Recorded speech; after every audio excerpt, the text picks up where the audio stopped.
Shalom. Kwam Rasriala. No, All right, welcome to the Hebrew Bible Academy. All right.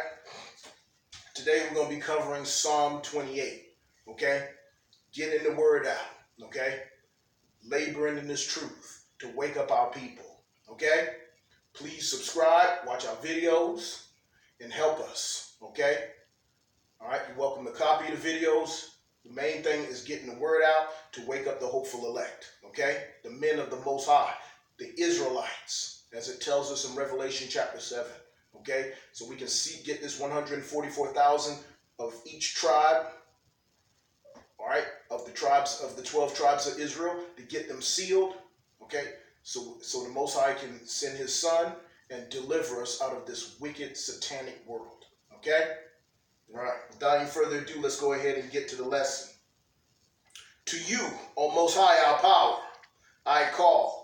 My rock, be not deaf to me, lest if you be silent to me, I become like those who go down to the pit. And we know the pit is what we call is called hell. Okay, so David, our forefather, is saying, look, listen, help us, Most High. Hear our prayers. The Most High has turned His face from us. Why? Because we broke the law, statutes, and commandments. That's what our ancestors did, and that's what we continue to do today, okay? But the Most High remembers His covenant that He made with our forefather Abraham, okay? And all of our forefathers, all right? You got a lot of Hebrew Israelites criticizing our forefathers. None of them were perfect, and the main ones who committed sin in His eyes were our foremothers.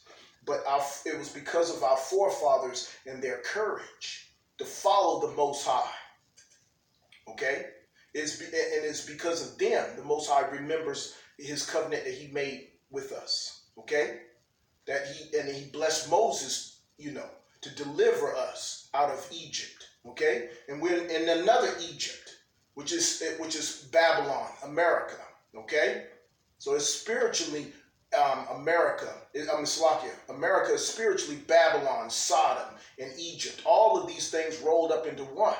And we were placed here for our captivity, okay? To serve out captivity, to serve out slavery, okay? Slavery was never truly abolished, okay? That's why they don't want to give reparations, because we're nothing but slaves to them. That's why the Most High, and this scripture is so prophetic, is what David, our forefather, preached for. He was given visions of what we would endure in these latter days. And we need to follow suit with what he did. And that's to pray to the Most High to deliver us from this wicked world. Khan, hear the voice of my plea for mercy when I cry to you for help, and when I lift up my hands toward your most holy sanctuary. Do not drag me off with the wicked. And who is the wicked? Job 9:24. The what? The earth is given to the hands of the wicked. That's right. Okay. And the wicked is called Edom, Genesis 25, our enemies, okay, who lie, okay, whose words were smoother than butter, as it tells us in Psalms 55, okay. They call themselves white, okay, when they are not. They are red. Why? Because the blood shows forth through their skin, okay. In the 70s, our forefathers called them pigs, okay. Our Native American brothers called them forked tongue. Okay, why? Because they hide themselves like serpents. Okay, John chapter 8, verse 44.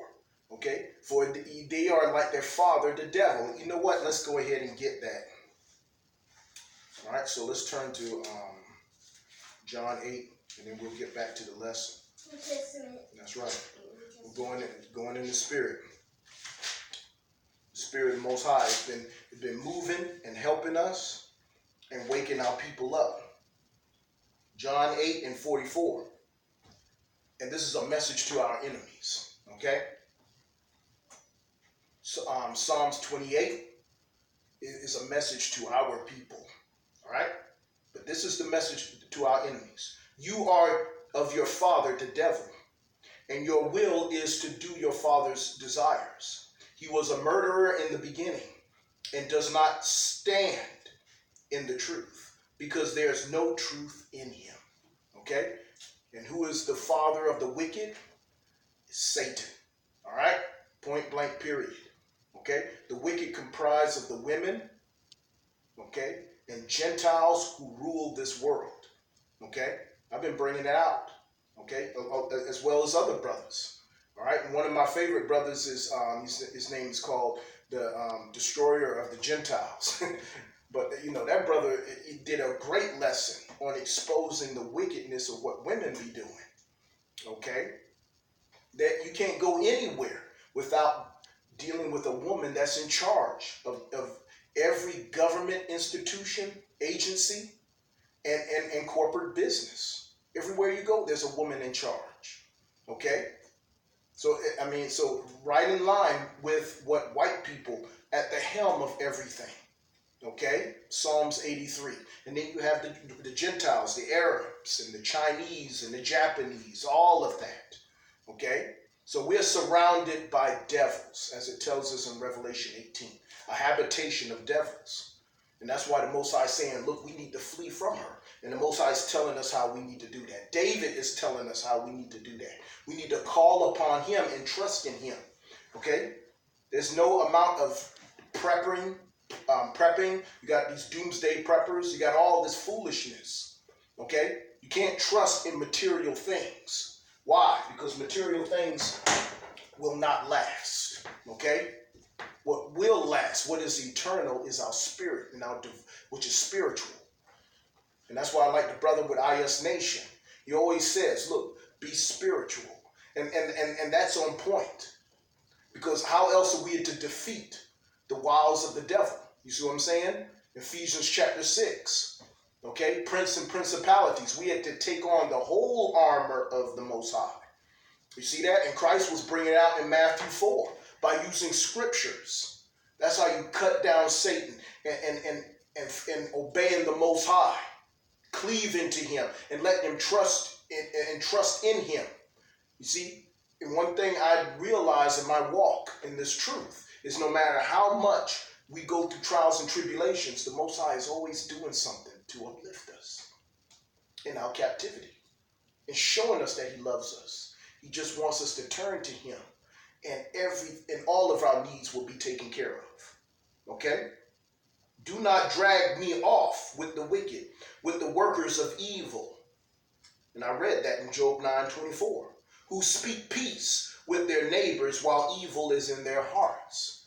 You see, David understood the nature of our enemies. All throughout the Bible, it condemns our enemies. You see that?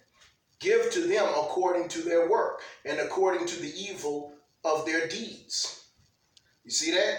Give to them according to the work of their hands. Render to them their due reward. That's right.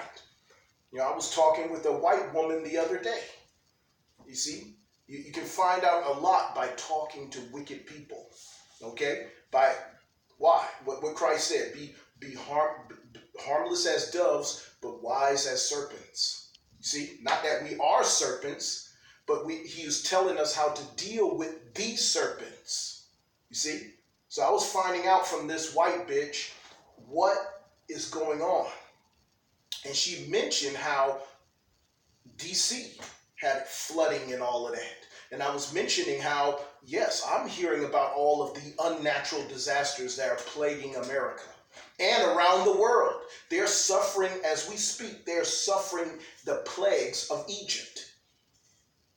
And in her mind, she's thinking that, oh, wow, this is terrible. Not understanding that all of this is because of their evil deeds and what they have done to the Lord's chosen people. Come. Verse 5, because they do not regard the works of the Most High, our power, or the work of his hands. He will tear them down and build them up no more. You see that? And that precepts 2 Ezra chapter 6, verse 9. For Esau is the end of the world, and Jacob is the beginning that followeth. The white man's world is coming to an end. All their eugenics, depopulation, their chemtrails, their King Alfred plan, all of these things that they've been doing, using the medical industry to destroy us. They're still cutting out babies out of the mothers with their C-sections. All of the abominations that they did to us during slavery, experimenting on us, is what they do in these hospitals. And these bastards are still doing it today. Their vaccination program, okay? It stems from what they did with the Tuskegee experiment, all of these things. Everything they've been doing systematically has been to destroy the Lord's chosen people, and they will pay for it. And it's not hate or anything or terrorism that I'm teaching. It's thus saith the Lord. This is his words that he's letting us know through the Holy Bible. Okay? It's supposed to be a Christian nation, a nation under God. Okay? But that's why they're getting away from the Bible. You see that? That's why they don't like the fact that our people are waking up and claiming to our heritage. Jeremiah chapter 17. Why? Because we were cut off from it. You see, and the Most High is waking our people up. Waking up our people. Waking up our people. So you know, and I just did a video with that this morning. So it's about waking up our people, teaching our children. Okay? We're not doing this for show. All right? I could care less about what you think. I am here as a man of God to do the will of my Father. See what I'm saying? Kwam Rashiala. All right, let's wrap it up. Blessed be the Most High our power, for he has heard the voice of my pleas for mercy. That's right, we keep calling upon him, Yasharala, which means princes of the power. Okay, we are his chosen people. Just call upon him. No matter how much he keeps whipping us with that belt, call upon him. All right, and he will wipe away our tears. But he has to spank us. All right, Jeremiah chapter 30. Everyone must go through Jacob's trouble because of the evil that our ancestors, our forefathers, and our foremothers have done. The Bible tells us how it was Solomon's wives that turned his heart to evil. Solomon was a righteous man and observed all the laws, statutes, and commandments, including polygamy. Men are supposed to have multiple wives. That's a commandment. You see that? Deuteronomy 21. Every word that came out of Moses' mouth was a commandment given by the Lord. Patriarchal. That's why in the book of Numbers, the Most High put a curse on Moses' sister for usurping authority. 1 Timothy chapter 2. It's an abomination. It's a sin.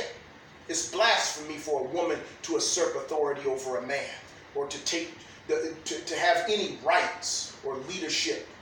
You see what I'm saying? Only the men should be ruling. That's why women in authority and running things and politics and religion, all of these things, it's speeding up the downfall of Satan's kingdom. Verse 7, the Most High our power is my strength and my shield. In him, not her, in him my heart trusts, and I am helped. My heart exalts, and with my song I give thanks to the Most High our power. How do we give him thanks? By praise, worship, honoring the laws, statutes, and commandments as it tells us in the book of 1 John. You see that? John chapter 14. Matthew chapter 19 is all about his commandments, observing the laws, statutes, and commandments, repenting from our sins. Okay? Stop shaving. Everything, as it tells us in Leviticus. Stop abiding with wicked, evil people. Get away, detach from the heathen, as it tells us in Deuteronomy chapter 7. We are a holy people. Everything about this abominable nation is about getting us to break our laws, statutes, and commandments. That's why I'm glad I have my own, I'm self-employed. I have my own business. I'm running a school. I don't depend on any of these businesses. I don't work for them anymore. You know why? Because everything they do is about getting you to break the commandments. They want you to shave. They want you to work on the Sabbath. Everything they do is about keeping us in perpetual bondage. Because they know we're the children of Israel. They want us to keep sinning against the Most High. So we got to reject them and reject this wicked world. Give thanks unto him. That's how we do it, by actions. Showing him that we obeying his laws, statutes, and commandments. The Most High our power is the strength of his people. He is the saving refuge of his anointed. Oh, save your people and bless your heritage. be their shepherd and carry them forever. All right? We doing good? All right? So, to conclude this message, trust in